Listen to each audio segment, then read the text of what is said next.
시간 멈춰 주시고 우리 이진동 차장님 나와 주십시오.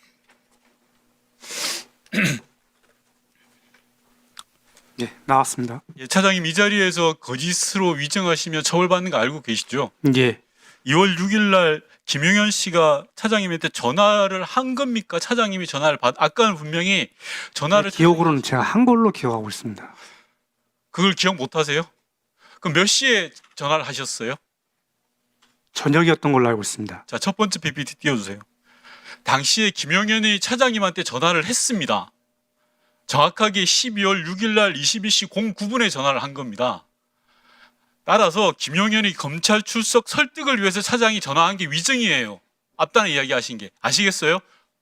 제 기억으로는 제가 먼저 거짓말하지 마세요. 다음 PPT 봐주십시오. 왜 이렇게 하냐면요. 김용현이 전화하기 직전에 차장님에게 문자를 보냅니다. 12월 6일 날 22시 07분에.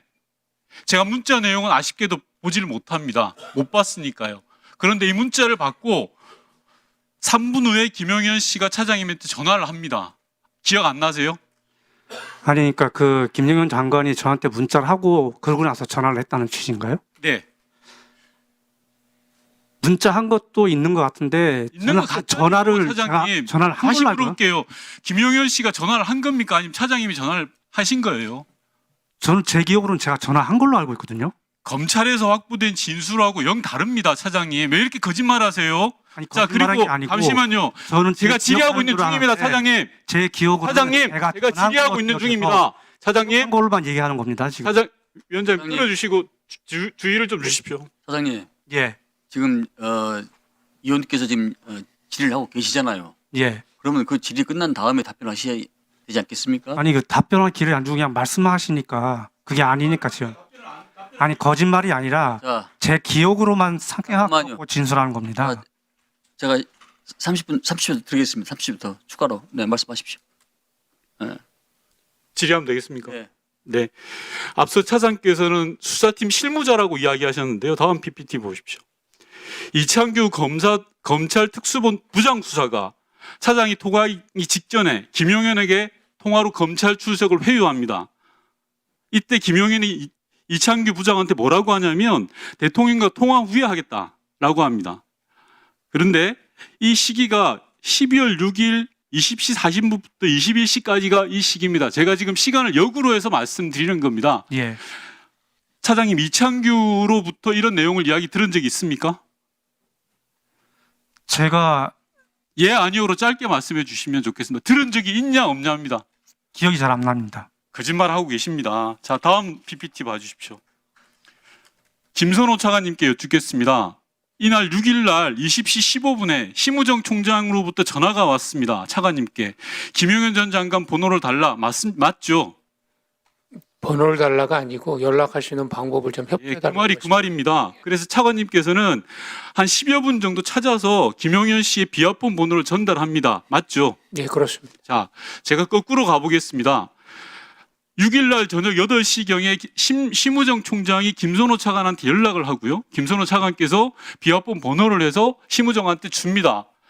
이전 PPT로 넘어가십시오. 심우정 총장이 이창규한테 이야기를 해서 이창규 부장검사가 김용현과 통화를 시도합니다. 대통령 그랬더니 김용현 씨가 이렇게 이야기합니다. 대통령과 통화 후에 이야기하겠다. 이러고 나서 제가 알고 있는 한 피의자 윤석열 씨는 김용현에게 김지현 민정수석과 협의하라라고 이야기합니다. 시간 멈춰주시고 김지현 수석 나오십시오.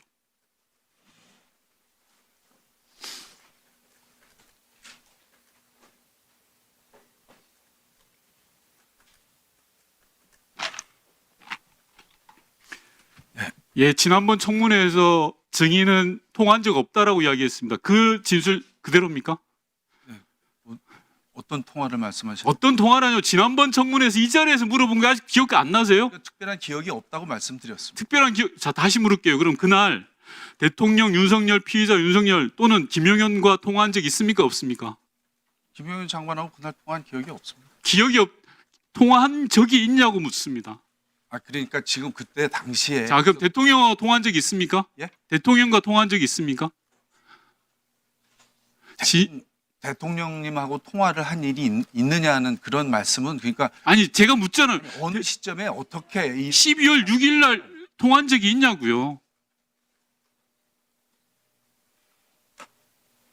그러니까 제 대통령님하고 통화는 뭐 그 시기 전체 아니 있냐 없는지를 답변하는데 그렇게 복잡합니까? 김용현 수석님? 장관의 출석과 관련해서 잠시- 전화 통화하거나 그런 얘기를 할 일은 들어가십시오. 없다고 말씀드렸습니다. 들어가십시오. 예. 예. 증인은 지금 위증을 밥 먹듯이 하고 있습니다. 지난번 이야기하고 완전히 다른 이야기를 지금 하고 들어가세요. 다른 들어가시고 건 아니고요. 답변을 질의는 답변을 하시려면 위원장 허가를 받고 이야기하시고요. 다시 이진동 총장 나오십시오.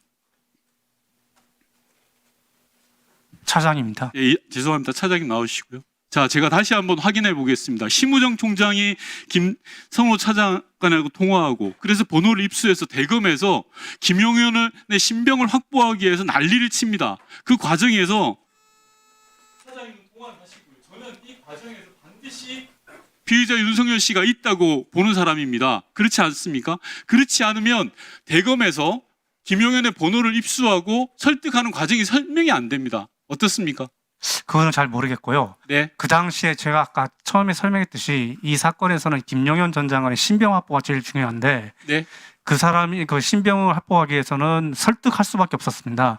자, 수사팀에서 자 설득이 죄송합니다. 잘안 제가 된다 답변을 해서. 끊어야 될 것 같은데요. 이 직전에 경찰에서 김용현에 대한 압수수색 영장을 청구했습니다.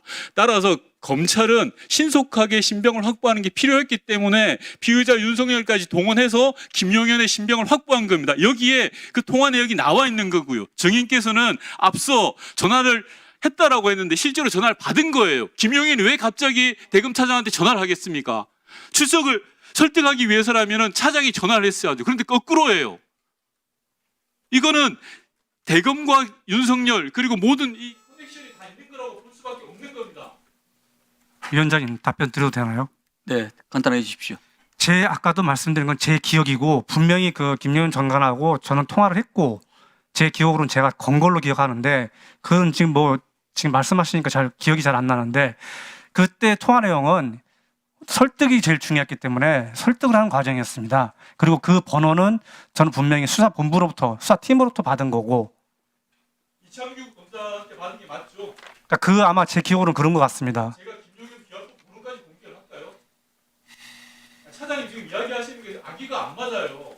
출석한 사람이 직접 차장님께 전화를 하신 거예요. 전화를 해서 내가 출석하겠다라고 이야기한 겁니다. 제 기억으로는 제가 전화한 걸로 기억하거든요. 차장님은 자, 30분 전에 이미 거짓을 이야기했어요. 전화를 한 거라고 이야기했지만 분명히 전화를 받으신 겁니다. 자 차장님, 제 제가 기억으로 예 지금 위원장님. 약간 진술이 다르기 때문에 보충 질의 때 또 추가를 질의할 수 있기 때문에 먼저 우리 차장님께서는 좀 생각을 정리할 시간을 가지십시오. 네, 그리고 다음에 추가로 해서 알겠습니다. 답변해 주시기 바랍니다. 자, 임종덕 의원님 질의해 주십시오.